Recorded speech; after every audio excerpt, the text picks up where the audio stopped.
محترم آج چکے سیدنا علی ابن ابی طالب کرم اللہ وجہ الکریم کی خدمت میں خراج عقیدت و محبت پیش کیا جا رہا ہے، تو میں جاننا چاہوں گا مفتی صاحب یہ فرمائے گا کہ مولا علی کے حوالے سے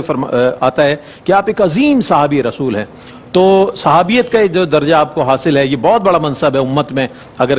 کسی کو دیکھا جائے تو اس حوالے سے آپ کی جو فضیلت ہے وہ بیان فرمائیے۔ اعوذ باللہ من الشیطان الرجیم، بسم اللہ الرحمن الرحیم۔ وصف صحابیت سے متصف ہو جانا اللہ تعالیٰ کے کرم سے یہی کسی کی عظمت کے بیان کے لیے کافی ہے، بے شک، لیکن اللہ تعالیٰ نے جیسے آپ نے ارشاد فرمایا کہ یہی لکھا گیا ہے علماء کرام کی طرف سے کہ سب سے زیادہ فضیلتیں اگر زبان رسول صلی اللہ علیہ وسلم سے کسی کی بیان ہوئی ہیں تو وہ مولا علی کرم اللہ وجہہ الکریم ہے، بے شک، بے شک۔ اور ایسے بڑوں کی طرف سے کسی کی تعریف ہونا جو مبالغہ آرائی نہیں کرتے، جن سے جھوٹ ہم متصور نہیں کر سکتے، جن کی نگاہوں میں اتنی باریکی ہو کہ وہ ابھی آدمی اسلام نہیں بھی لایا تب بھی اس کے اندر کی پوشیدہ اچھی صفات کو نگاہ نبوت سے جان لیں، وہ اگر کسی کی تعریف کریں، ایک جملہ بھی فرما دیتے ہیں نا سرکار، تو یہ عظمت کے لیے بہت بڑی بات، بہت بڑی۔ میرا ذکر مجھ سے بہتر ہے کہ اس محفل میں ہے، تو اگر سرکار کہیں ذکر کر دیں کسی کا تو ہم تو اس پہ بھی ذکر خالی کر دیں تو وہ آدمی فخر کرتا ہے۔ تو یہاں تو سرکار صلی اللہ علیہ وسلم کثرت سے فضائل بیان فرما رہے ہیں جو آپ کی عظمت کے اظہار کے لیے بہت ہیں۔ سبحان اللہ۔ پھر آپ کا وصف صحابیت سے مشرف ہونا جس عمر میں ہے وہ عمر بھی آپ کی عظمت کے اوپر دلالت کرتی ہے۔ اس کی وجہ یہ ہے کہ آپ عمر کے لحاظ سے بظاہر کم لیکن شعوری بلوغت میں بہت اعلیٰ درجے پر ہیں، کہ بڑے بڑے لوگ جو بہت سارے جو رشتہ داروں کو جمع کر کے سرکار نے اسلام پیش کیا اور وہ اس کی گہرائی کو نہ سمجھ سکے، مصلحتوں کے شکار ہو گئے، برادری کیا کہے گی، بڑا کیا کہے گا، فلاں کیا کہے گا،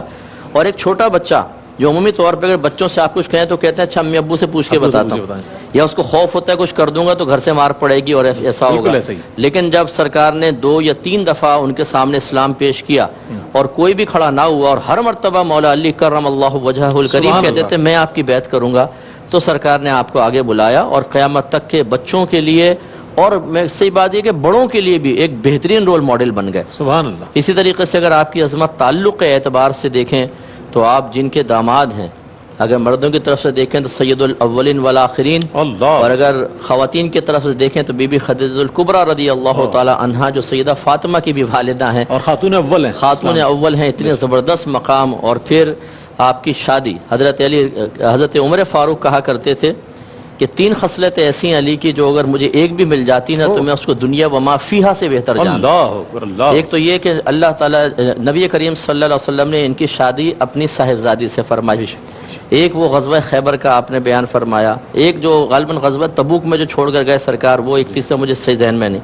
تو ایک تو یہ اس طرح اللہ نے ان کو نسبت سے نوازا۔ سب ایک بہت بڑی فضیلت جو شاید فضائل میں ذکر بھی ہوگی، لیکن میں کہ آپ کی عظمت کے اعتبار سے اس کر رہا ہوں، جو غزوہ تبوک میں سرکار جانے لگے تو حضرت علی کو چھوڑ گئے، تو بڑی حسرت سے بظاہر کہا یا رسول اللہ آپ مجھے عورتوں بچوں کے درمیان چھوڑ کے جا رہے ہیں، تو سرکار نے فرمایا کہ علی آپ اس سے خوش نہیں کہ آپ میرے حق میں ویسے ہی ہیں جیسے موسیٰ گئے تھے تو ہارون کو قوم کے پاس چھوڑ کے گئے تھے، ہاں صرف معاملہ یہ ہے کہ میرے بعد کوئی نبی نہیں ہوگا کیونکہ ہارون علیہ السلام نبی تھے۔ تو خلاصہ کلام یہ ہے کہ وصف صحابیت کے اعتبار سے آپ دیکھیں، تعلق کے اعتبار سے دیکھیں، سرکار کی معیت کے اعتبار سے دیکھیں، سرکار کا اعتماد آپ پر، آپ پہ جو ٹرسٹ سرکار فرماتے تھے اس اعتبار سے، اور پیار اور محبت کے اعتبار سے آپ دیکھیں، جس اعتبار سے بھی دیکھ لیں مولا علی کے اندر اگر کوئی نقص نظر آئے گا تو اس شخص کی آنکھ میں اس کی طبیعت میں نقص ہوگا، مولا علی کے اندر نقص نہیں ہوگا۔ کیا کہنے، سبحان اللہ۔ یہ آخری جملہ کہہ کے مفتی صاحب نے مہر ثبت کر دی ہے کہ جو بھی